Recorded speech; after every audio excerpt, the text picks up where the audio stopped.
Salam sejahtera dan salam bahagia untuk saudaraku seiman yang terkasih dan yang dikasihi Kristus Tuhan kita. Di penghujung minggu ini, pada akhir pekan ini, mari kita mensyukuri segala berkat Tuhan dengan mendengarkan sabdanya yang menyapa kita. Sebelum kita memulai segala pekerjaan dan aktivitas kita berdoa. Kasih karunia menyertai kamu dan damai sejahtera yang dari Allah Bapa dan anaknya Tuhan Yesus Kristus. Amin. Shalom bagi kita semua. Firman Tuhan yang menyapa kita pada akhir pekan ini, Sabtu tanggal 22 Mei 2021, yang tertulis dalam kitab Nabi Nahum, pasal yang pertama ayat yang ketiga. Demikian dikatakan di dalam firman Tuhan. Tuhan itu panjang sabar dan besar kuasanya, tetapi ia tidak sekali-kali membebaskan dari hukuman orang yang bersalah.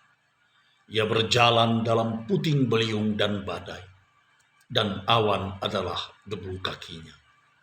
Hingga di sini pembacaan kita akan firman Tuhan. Saudaraku seiman yang dikasihi Tuhan kita Yesus Kristus, melalui firman Tuhan ini, Nabi Nahum menyatakan siapakah Yahweh, Tuhan orang Israel itu.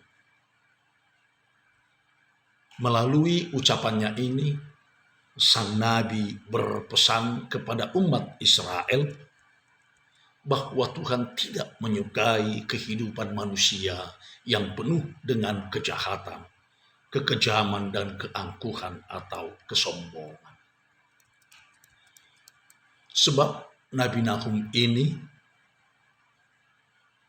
menulis ucapan-ucapan Tuhan Allah melalui sang Nabi adalah untuk memperingati jatuhnya kota Niniwe, ibu kota kerajaan Asyur, musuh bebuyutan Israel. Peristiwa itu terjadi menjelang akhir abad ke-7 sebelum Masehi. Peristiwa itu dianggap sebagai hukuman Allah atas bangsa yang kejam dan angkuh itu. Saudaraku, ketika kerajaan Asyur kuat, kokoh, dan jaya, mereka menjadi kerajaan yang kejam dan angkuh atau sombong. Akhirnya kerajaan Asyur runtuh dan hancur. Nabi Nahum menuliskan peristiwa itu sebagai hukuman Yahweh atau hukuman Tuhan Allah atas kekejaman dan keangkuhan mereka. Saudaraku seiman yang dikasihi Tuhan kita Yesus Kristus, memang Tuhan kita itu panjang sabar dan besar kuasanya. Demikian diungkapkan oleh sang Nabi.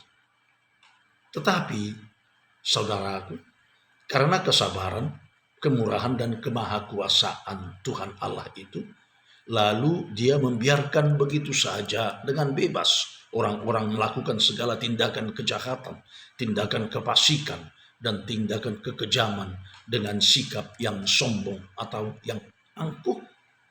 Tidak, saudaraku. Sekali-kali tidak. Tuhan tidak akan membebaskan dari hukuman orang yang bersalah, orang yang melakukan tindak kejahatan, kekejian, dan kekejaman. Oleh sebab itu, saudaraku seiman yang dikasihi oleh Tuhan kita Yesus Kristus, apapun yang ada dalam hidup kita, agar jangan kita sombongkan, dan agar kita tidak menjadi angkuh, lalu tidak bertindak sewenang-wenang dalam hidup kita kepada sesama kita, terutama saudara kita yang hina dan papa. sebab Tuhan akan marah atau murka. Dalam kemurkaannya itulah Tuhan berjalan dalam puting beliung dan badai. Bahkan awan adalah debu kakinya.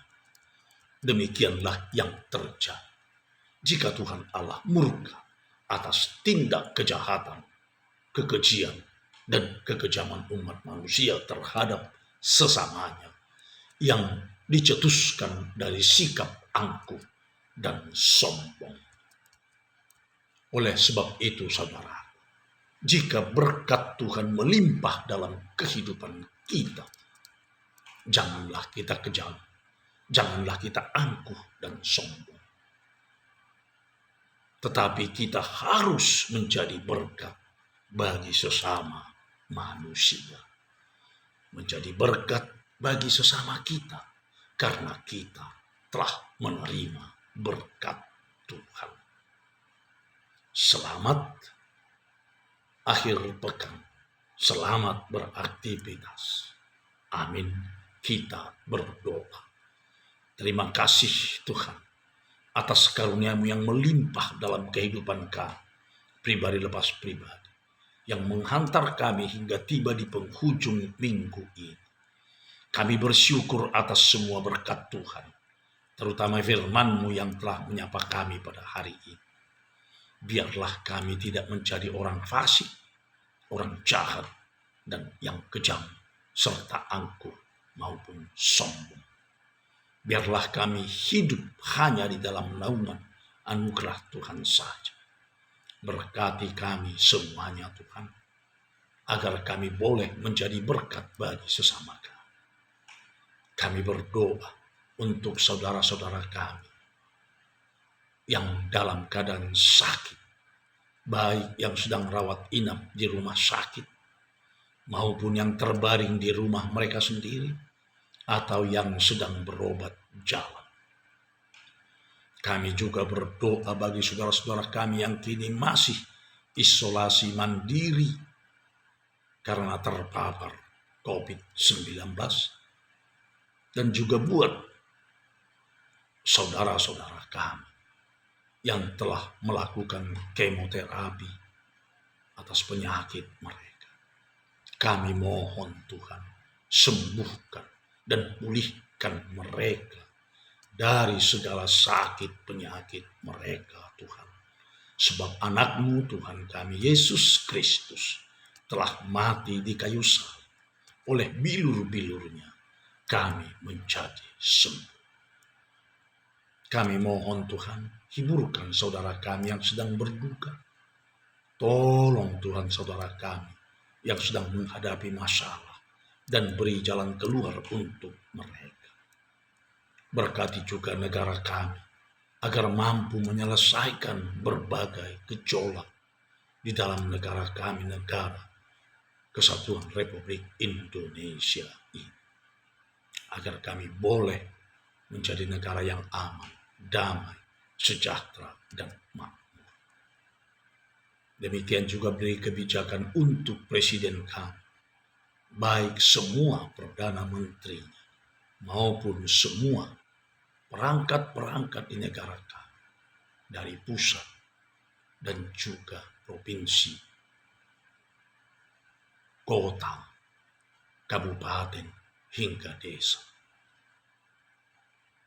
Biarlah para pemimpin di negara kami ini mengayomi kami, rakyat Indonesia.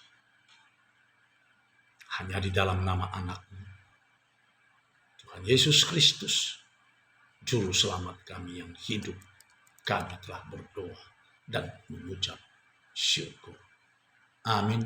Anugerah Tuhan kita Yesus Kristus dan kasih setia Allah Bapa serta persekutuan Roh Kudus kiranya menyertai kamu semuanya. Amin. Shalom.